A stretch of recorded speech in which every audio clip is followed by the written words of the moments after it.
people on the webinar from all around the world.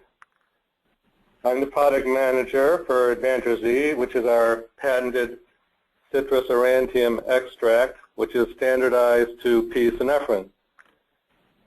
We're very fortunate to have Dr. Sydney Stoves with us to share the latest scientific-based information on why Advantra Z is a particularly good choice for energy and sports nutrition products.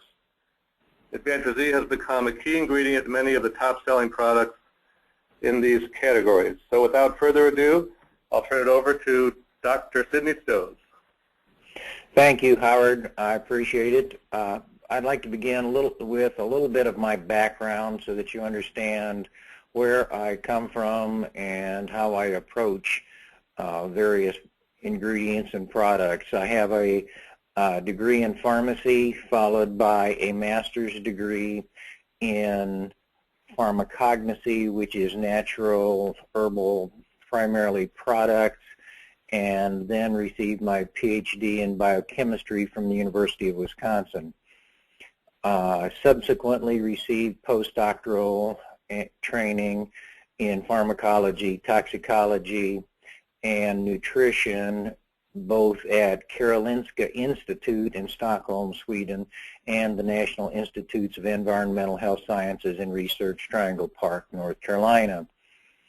I served as a faculty member at several institutions and ultimately spent a number of years as the Dean of the School of Pharmacy and Health Professions at Creighton University, with programs in things like pharmacy, physical therapy, occupational therapy, emergency medical services, health service administration, while I also ran laboratories in toxicology and nutrition.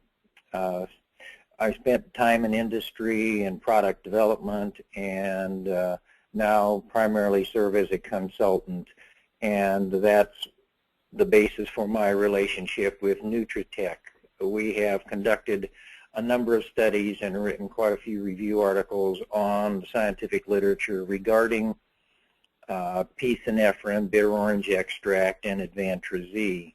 And so my goal here is to really cover the scientific literature regarding energy production, and we'll also spend time on safety as well.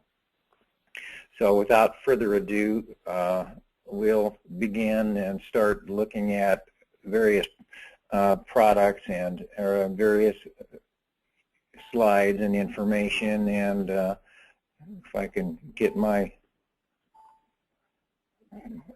PowerPoint, there we go.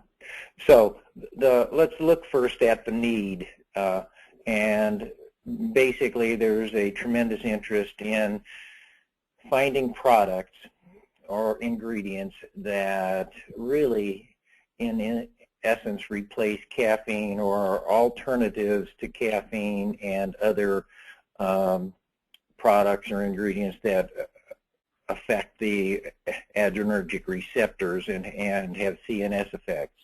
And so what you want to do is find a product that produces energy, is without CNS effects of caffeine, and does not have the cardiovascular effects associated with adrenergic receptor antagonism, is safe, standardized, readily available, and without regulatory concerns. And so let's look at how Advantra Z stacks up relative to these criteria. And what I'm going to do basically is give you the results, the tail end results, and then we'll go through the data which support the conclusions. First of all, Advantra Z is a product that's standardized to p-SYNEPHRINE. And I should point out at the front end that p-SYNEPHRINE is present and makes up greater than 90% of the protoalkaloids in Advantra Z and citrus aurantium in general. There's a lot of misinformation about the content. There are certainly trace amounts of other things like octopamine, hordenamine, tyramine, and methyltyramine, but they're really present in fairly minute amounts, usually 1% or in a couple of cases maybe 2%. So very small amounts. At any rate, the bottom line is that Advantra Z and p-SYNEPHRINE have been shown to enhance lipid metabolism. In other words, they break down triglycerides free and result in the transport of lipids, which are then metabolized to energy. They also break down glycogen to glucose, and subsequently the glucose is taken up by muscle, and which is the fuel used to produce ATP in the mitochondria of the muscle. The half-life of p-SYNEPHRINE is in the range of 2 to 3 hours, and therefore you do get physiological levels for 4 to 6 hours. Interestingly enough, there are several studies that indicate that extracts of bitter orange as Advantra Z possess antioxidant and free radical scavenging activity, and the result is that it also has some tissue protective effects, particularly in tissues like liver and possibly muscle. Advantra Z can be used with a wide range of other ingredients, and we will see a few examples of that. And basically, when used as directed, there are no adverse effects or adverse events. And in fact, in spite of its widespread use, there are no serious adverse events that have ever been directly attributed to p-SYNEPHRINE and Advantra Z.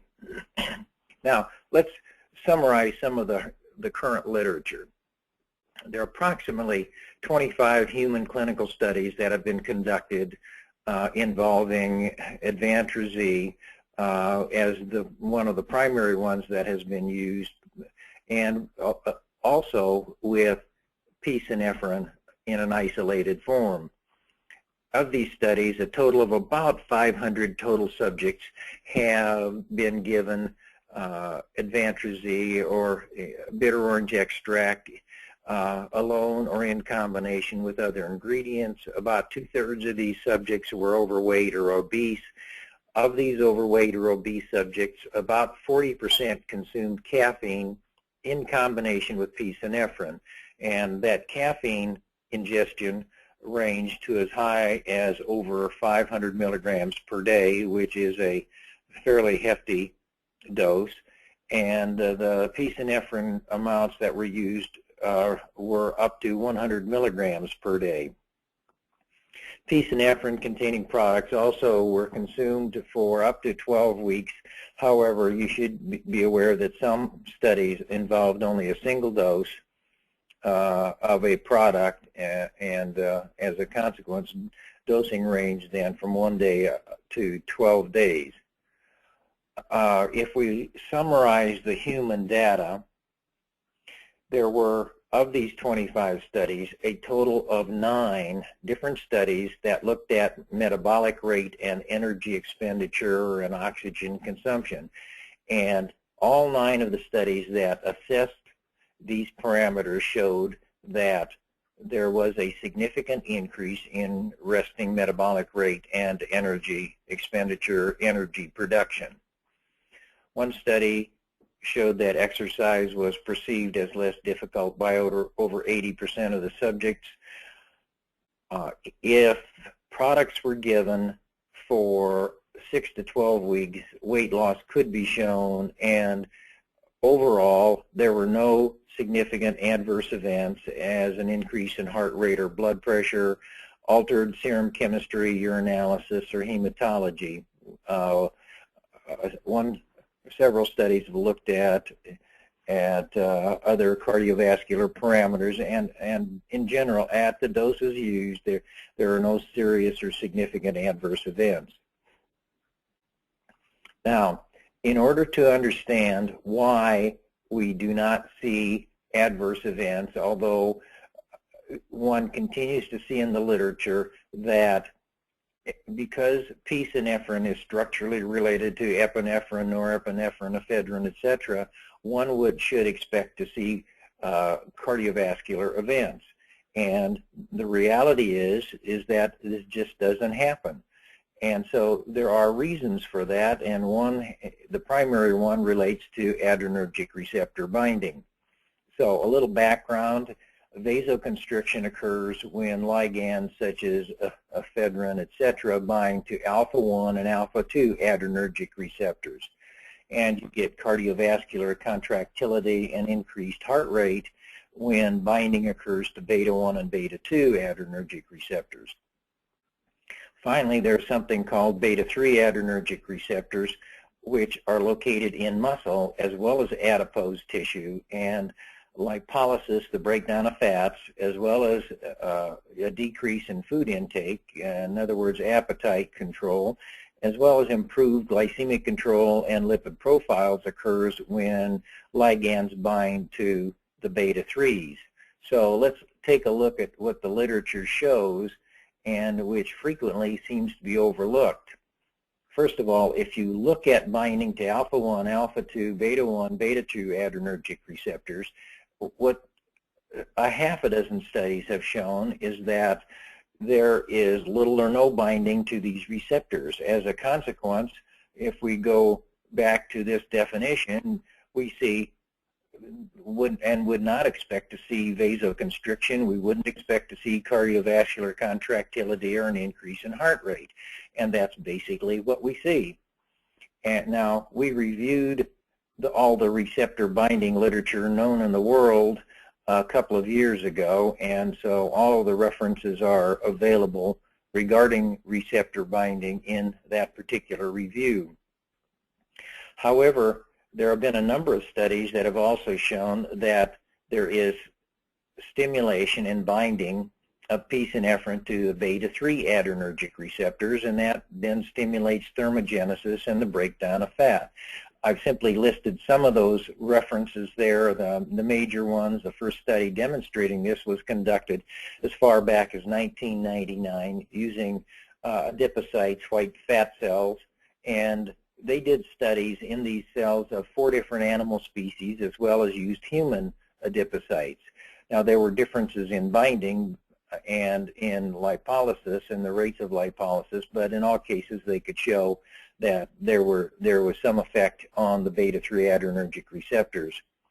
There are other studies that were conducted using rat adipocytes, a study in rats and mice, and Mercator conducted a study in rat and human fat cells, and more recently there was a study in rats where they looked at the visceral white adipocyte tissue, and this was a product that also contained rhodiola, and rhodiola is what's commonly referred to as an adaptogen. It has antioxidant activity. So there are a number of studies that do support the breakdown of fats and then production of energy. Several more recent studies have looked at carbohydrate metabolism, and a study in perfused rat livers showed that p-SYNEPHRINE as well as bitter orange extract increased the breakdown of glycogen to glucose as well as enhanced glucose metabolism. In other words, it resulted in production of energy. Increased oxygen consumption is also another indicator of energy production, and so these studies then also supported energy production. In another study using skeletal muscle cells, the cells were incubated with p-SYNEPHRINE at increasing concentrations and showed that there was a concentration-dependent increase in glucose uptake as well as consumption, in other words, metabolism in muscles, and they measured the uptake, they measured lactic acid production, which is a breakdown product in energy metabolism, and also showed that there was a dose-dependent stimulation of something called AMPK. It's an AMP-stimulated protein kinase, another marker for energy production. So a range of recent studies supporting energy metabolism. Now, I want to do some comparative studies here and discussion regarding structural differences, because we keep hearing and I keep seeing in the literature that one should expect these cardiovascular effects because there are structural similarities between p-synephrine, m-synephrine, ephedrine, etc. And what we need to understand is there are structural differences that are responsible for the fact that one cannot extrapolate the effects from, let's say, ephedrine to p-synephrine just because there are structural similarities. The structural differences result in markedly different pharmacokinetic properties such as uptake, metabolism, distribution, receptor binding, and ultimately excretion. So if we look at the structure of p-synephrine in the upper left-hand corner, it is a phenylethyl. There's two carbons, so that's a phenylethylamine with the nitrogen. And it is a p-hydroxy, para-hydroxy. We have the ortho, meta, para positions on the benzene ring or the phenyl ring, and so it's the para-synephrine or p-synephrine. This is the form that occurs naturally in and within Advantra Z and bitter orange extract. Now, there is another form that's called m-synephrine. This is the ortho-meta M, so it's M-hydroxy. This is synthetic. It's also known as phenylephrine and is present in nasal sprays. Now, p-synephrine, as we've shown, has little or no binding to the alpha, beta-1, beta-2 adrenergic receptors. M-synephrine has much more binding and does exhibit cardiovascular effects. If we look down at ephedrine, down here in the lower left-hand corner, note that there are a couple of structural differences. One is a hydroxy group is absent on the ring, which greatly increases the lipid solubility, plus it has an additional methyl group, so it's a phenylpropylamine and not a phenylethylamine, which also increases lipid solubility. And what those two structural differences do, based on receptor binding studies, is one, the increased lipid solubility allows greater cross-region penetration of the blood-brain barrier, and secondly, it results in altered and markedly enhanced adrenergic receptor binding, so that you get increased cardiovascular effects, and it actually obviously has better binding to beta-3 adrenergic receptors also because of increased lipolysis. So bottom line, these structural differences do make major differences in the effects, and so you cannot extrapolate one directly to the other. And if we look at some of the receptor binding data, which is presented here on this slide and is summarized in the review article that we note below, p-synephrine is about 1,000-fold less active in binding to alpha-1 and alpha-2 adrenergic receptors, and therefore you do not see the increase in blood pressure effects, for example. And in order to increase blood pressure, if it takes 1 milligram of norepinephrine, which is not an uncommon dose in a human, it would take 1 gram or 1,000-fold more to produce a similar effect. If we compare that with m-synephrine, which binds 6-fold and 150-fold less to alpha-1 and alpha-2, it's obvious that m-synephrine binds much more readily than p-synephrine, and in fact at higher doses does have cardiovascular effects. Finally, if you compare p-synephrine binding to beta-1, beta-2 adrenergic receptors relative to norepinephrine, it's about a 6,000-fold less. So in other words, in order to have increased cardiovascular contractility and increase in heart rate, you would expect that it would take a dose of about 6 grams, and this is obviously not within the realm of reality when typical doses are 40 or 50 milligrams. So again, the receptor binding data explains why we don't see cardiovascular effects. Now, I want to review just a couple of studies as well as some other information.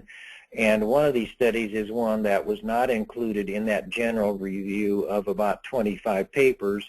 It's a study that was published this past year in the Journal of the International Society of Sports Nutrition.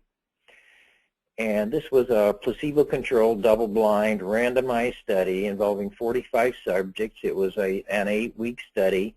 The participants received a multi-ingredient product that contained Advantra Z, as well as ginger, caffeine, capsaicin, garlic, and a small amount of raspberry ketone.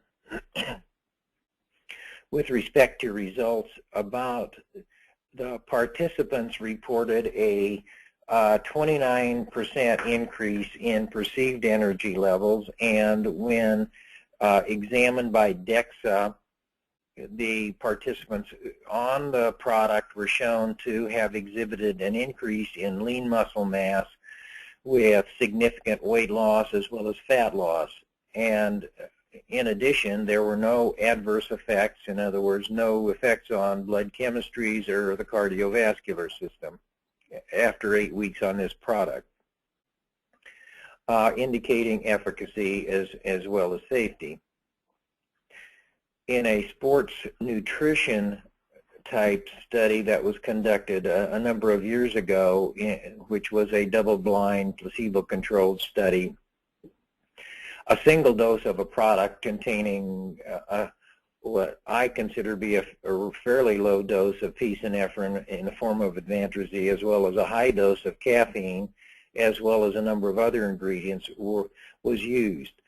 What was done in terms of study design was that the subjects were tested for various cardiovascular parameters, as well as blood being drawn.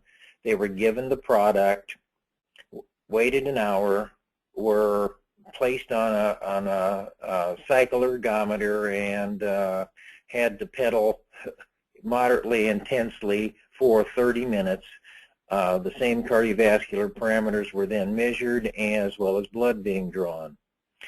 Bottom line was that exercise was rated as less difficult 83% of the time. There were no significant adverse events or effects. When examining the treated versus placebo group, there were no changes in heart rate, systolic blood pressure, or temperature.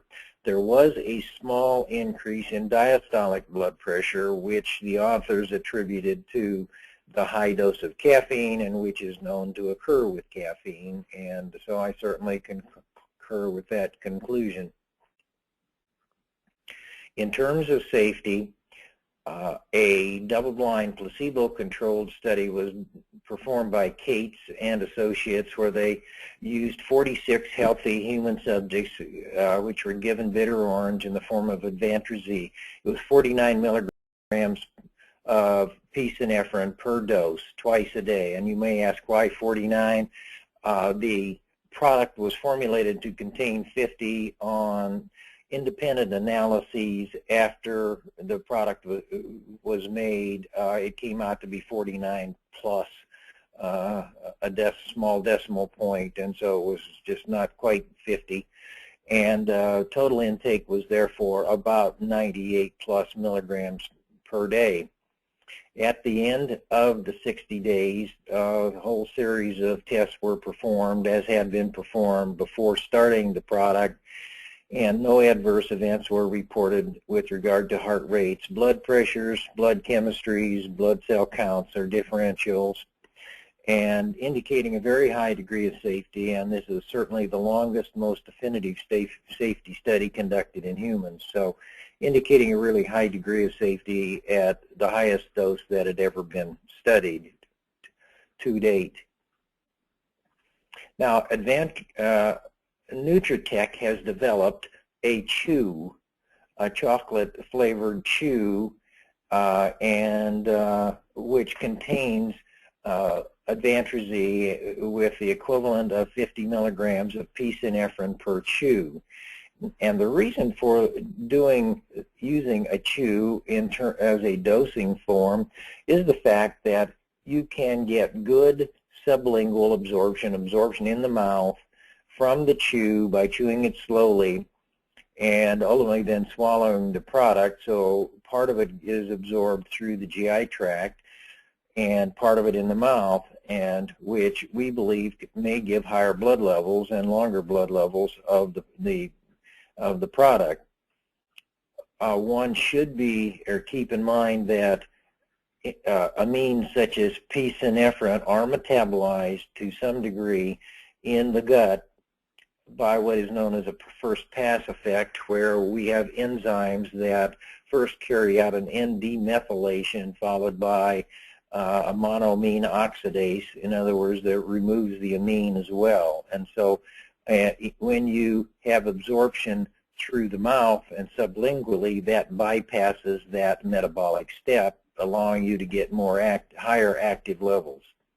At any rate, the product was given twice a day, half an hour before the 2 largest meals, and a 15-item questionnaire was used, and of these, I think about 3 of the questions related to energy and a number of questions related to appetite control. And when you compared placebo versus the treated, there were significant increases in perceived energy by the participants, as well as a perceived increase in appetite, and again, there were no adverse effects at this dose. Now, this is a pilot study, and a larger study is being designed to also look at other parameters other than simply using a questionnaire. So keep in mind this is pilot data. Now, Health Canada has had set up some guidelines a few years ago regarding the use of p-SYNEPHRINE, and their guidelines at that time, back in 2009 and 10, basically indicated that one should not use more than 30 milligrams of p-SYNEPHRINE and none when consuming any caffeine.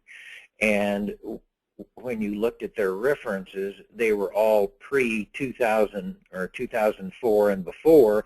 None of them included any primary studies. They were all secondary, and really some of the references were totally unrelated to p-SYNEPHRINE and references to ephedra and m-synephrine. And so we brought that to their attention, to Dr. Robin Marlas, the head of this Natural Product Directorate, and he conducted an intensive review of the literature and then concluded that up to 50 milligrams of p-SYNEPHRINE per day was classified according to the Health Canada standards as a type 3 health risk, which, if you interpret it, means a situation in which the use or exposure to a product is not likely to cause any adverse health consequences. So what they were saying is that a dose up to 50 milligrams was fine. And they approved up to 50 milligrams per day alone in healthy adults, and up to 40 milligrams or less with up to 320 milligrams or less of caffeine. Now, that was reported and as a guideline before some of the more recent studies at higher doses were performed. So one would assume then, as more studies are performed and with higher doses, that you would expect to see them raise that level. More recently, Intertech Cantox, which is basically an organization that conducts literature reviews on safety, efficacy, etc., reviewed the safety data available on synephrine, caffeine, and the combinations thereof. And the report that came out in April of 2013 reported that synephrine is not likely to have significant effects on inotropy, vasoconstriction, or blood pressure. They also made a number of recommendations regarding dosing, and based on the most recent literature, and concluded that the following doses are not likely to cause serious or cause adverse effects. And one of these is up to 70 milligrams of p-SYNEPHRINE alone, or 40 milligrams in combination with 320 milligrams of caffeine, and I think they carried that number over from the Health Canada report. Also, since most people take products in divided doses, they concluded that one could consume up to 100 milligrams of p-SYNEPHRINE a day, for example, in 50 milligrams twice a day or 33 milligrams 3 times a day, or up to 70 milligrams per day in combination with 400 milligrams of caffeine per day in divided doses, and, for example, 35 milligrams of p-SYNEPHRINE with 200 milligrams of caffeine twice a day. So, indicating that doses of this magnitude are safe and would not be expected to cause adverse events. Now, one question that does come up is whether Advantra Z is prohibited or on the WADA, the World Anti-Doping Agency banned substance list, and the answer is no. More recently, NSF has notified Nutritech that it considers Advantra Z to be an ingredient that is permissible to be processed in NSF GMP for sports registered manufacturing facilities. And this was a letter from Dr. Edwai at NSF. I would like to cover and compare the two enantiomers of p-SYNEPHRINE. P-SYNEPHRINE can theoretically exist in two enantiomers based on the positioning of the hydroxyl group. If we look at the one on the left with a solid arrow or a solid bar up to the hydroxy group, consider that hydroxy group to be pointing out away from the plane of the screen. Excuse me. The other one on the right with a dashed line, consider the hydroxy group to be behind the plane of the screen. Now, when one synthesizes p-SYNEPHRINE, one gets about a 50-50 mixture of these two enantiomeric forms. Excuse me. The R form, which is also known as the L form, is the form that occurs naturally in Advantra Z and bitter orange extract. The S form occurs only when you carry out chemical synthesis. Now, there have been a couple of studies that have looked at whether some S is formed in the extraction process, and the reality is you can get small amounts of S being formed if you use high heat or strong acid and conditions under which are not normally used for extraction processes. And this slide then summarizes some of this, what we've been talking about. The R and the S are the L and the D are synonymous, and it's the L form or the R form that only occurs in nature. Now, binding studies have looked at the two enantiomers, and what we find is that the R form binds about 100 times more effectively to adrenergic receptors than the S form. So, in essence, at concentrations and amounts that are used, the activity of the S form is basically negligible. Therefore, if you were to use, let's say, a 50 milligram dose of the DL form, the synthetic form, it would have basically only half the activity of the naturally occurring L form used at that 50 milligram dose. And the synthetic form, in other words, because only half of that 50 milligram dose would be active, from the L form, the D form being inactive, you would see about half the activity when using a comparable amount relative to the naturally occurring form. So I hope that's clear.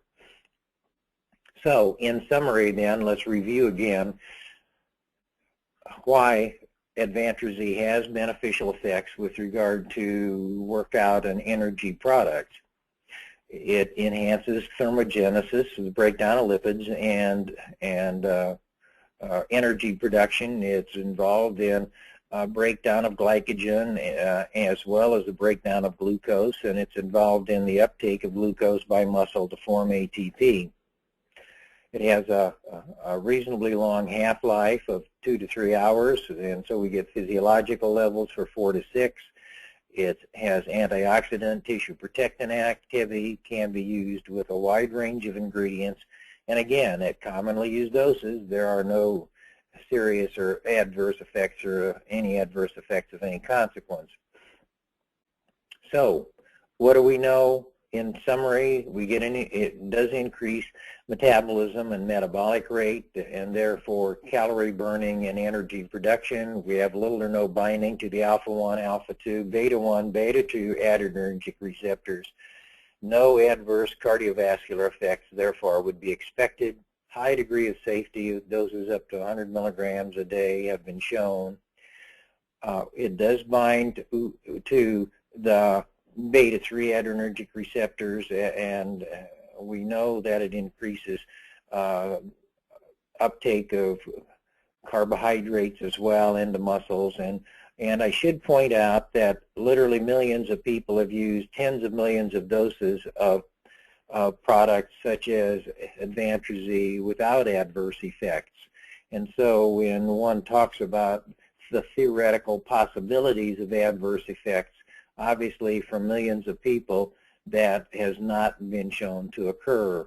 I might also point out that there are a large number of food products as marmalades as well as some juices, and there are a number of citrus juices that are widely consumed that contain 20 to 25 milligrams of p-SYNEPHRINE in an 8-ounce glass.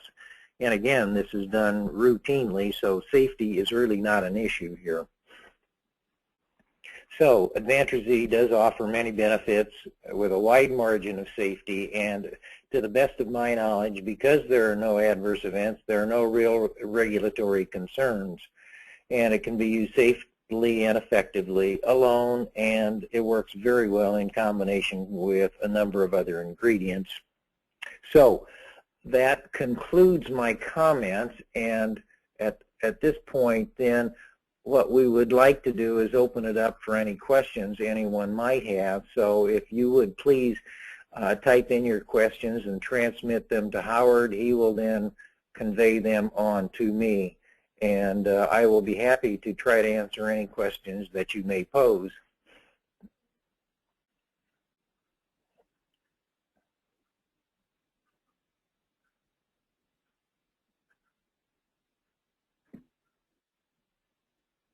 Dr. Stowe, I just sent you 2 questions. Did you receive them?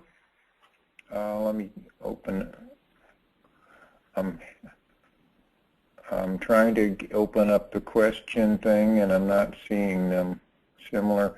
Okay, well, I see. Let me just scroll down. We've got a series. Well, I see a series of questions, and I'm not sure which one you specifically asked. Maybe you could just state it, Howard. I sent the first one said, are you suggesting Advantra Z does not give stimulating effects such as with caffeine or common pre-workout supplements? If not, yes. By what mechanism does it allow for more energy? How does it contrast to hydroxycitric acid? I think there are different mechanisms involved here. It certainly produces energy, but you can get various types of energy. One would be through stimulation of the central nervous system through an adrenergic receptor type mechanism, alpha and beta-1, beta-2s, or it can stimulate through enhanced ATP production and glucose uptake, as we talked about. It enhances the breakdown of lipids. It enhances the breakdown of glucose and with energy production. A product such as caffeine involves a cyclic AMP mechanism. This one synephrine appears to may also involve this AMP kinase mechanism, which is a slightly different mechanism. And the hydroxycitric acid involves a mechanism that is certainly different as well. in terms of its appetite suppression. Hydroxycitric acid produces, I believe, less energy and is more involved in appetite suppression in terms of weight management. Okay, thank you. Then there's another question regarding the cycloergometer study where perceived exertion was less than 83% of the subjects. The question is, could this effect not have been achieved alone given the large dose, 300 milligrams of caffeine? That's one of those cases where it's not possible to tell unless you really do the study. Obviously, a lot of the studies have involved caffeine with Advantra Z, and quite honestly, there's a reason they appear to act well together. They complement each other, and the reason for that is that they act by different mechanisms. And so very often you combine ingredients that act by different mechanisms and enabling you to get at least an additive, if not a synergistic effect. In this case, in that Haller study, it's really not, without having done the study independently, one can't tell what was contributed by what in that particular product. Okay, thank you. Next question. Given Advantra Z breaks down glycogen, I would imagine you would not want to take a dose post-workout when you are trying to increase glycogen stores. How do you comment on that? Post-workout, and why would, I would imagine that if your goal is to replenish glycogen supplies post-workout, probably using this product post-workout is probably not a good idea. It is and should be used more realistically as a pre-workout product. Okay, great. Thank you. Next question, regarding safety, how young of an individual could safely take Advantra Z, and what would be the suggested dose? Interesting question. In a variety of human studies, I think the subjects that I'm aware of have ranged in age from about 20 to 79 or 80. So age range has been very broad. Now, I'm pretty conservative, and I probably tend not to recommend products that are involved in energy production in 16-year-olds. My personal recommendation is that individuals should be more fully developed, and I tend to think of 18 and above generally for products. Of almost any kind that may be used to enhance sports performance. I think it's bordering on the wrong side of the road here if you start recommending these for young high school kids that are wanting to beef up and work enhance their football performance or whatever. I really believe we ought to be dealing with older subjects. In terms of dose, I think in an 18-year-old or above, it depends on whether you're using the product alone or in combination with other ingredients. We've done studies where we've used it alone at 50 milligrams twice a day, so I have no problem at all with recommending that as a dose. We've conducted several studies and at that dosing, and so I don't think that that's an issue. If one uses it in combination with other ingredients, depending on those ingredients, I think one could probably use somewhat lower doses. For example, you might be at 35 or 40 milligrams twice a day or something in that neighborhood if used again with other ingredients. So, and it's really going to depend on the product and the ingredient mix. Okay, thank you. One more question. How does Advantra Z compare to such products as beta-alanine or L-citrulline, which are commonly used along with 200 milligrams plus of caffeine?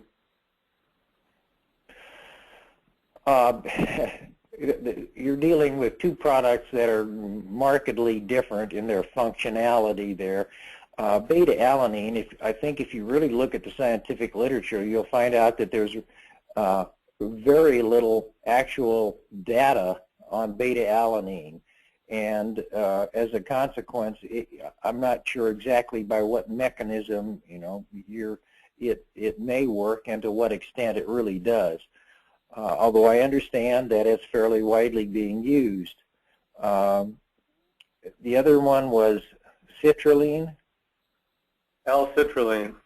L-citrulline. Well, and citrulline, is part of the arginine cycle.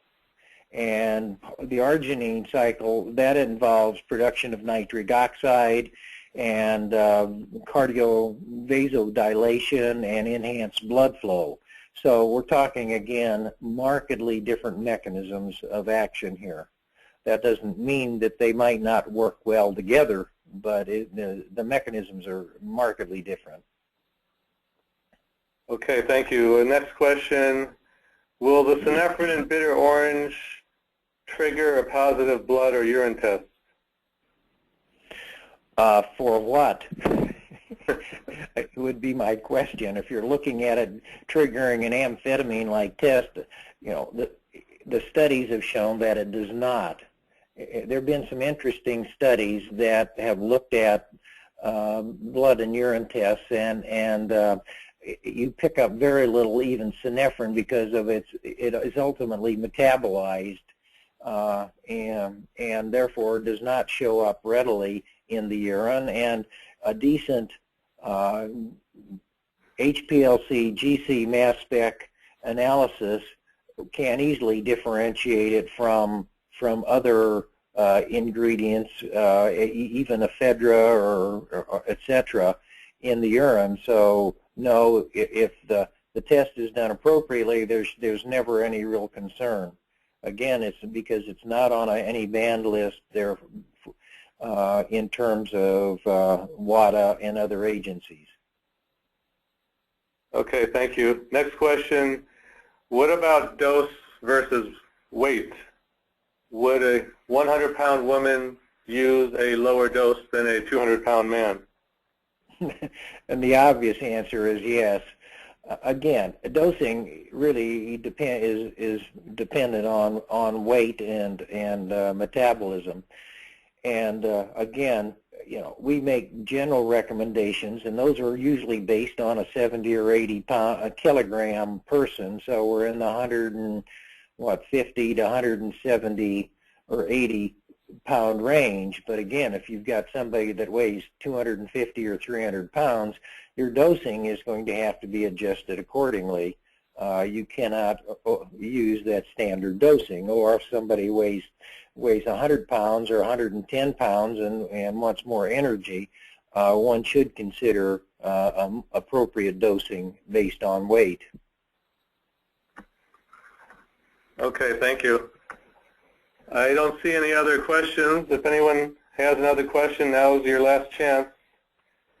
Of course, I'm always available after the webinar. If you have any questions, you can always email them to me. My email address is hm@nutritechinc.com, and Dr. Stowe and I will work together to get the answer to your question if you have one after the webinar. We're also going to provide this webinar as a recording. I'm not sure where exactly we'll be posting it, but we'll be sending an email out to everyone who was on and the other people who signed up that didn't make it, as well as other people to watch the webinar. It'll have the slides and the audio, and that will be available, for a long time after the webinar is over. Yes, there's another question about providing formulation assistance, and yes, you can contact me and we'll work with Dr. Stowe on specific formulation questions. So yes, the answer to that question is yes. Okay. Thank you very much, everyone. Appreciate your time and your busy schedules. and we'll be talking to you soon. Bye, everybody.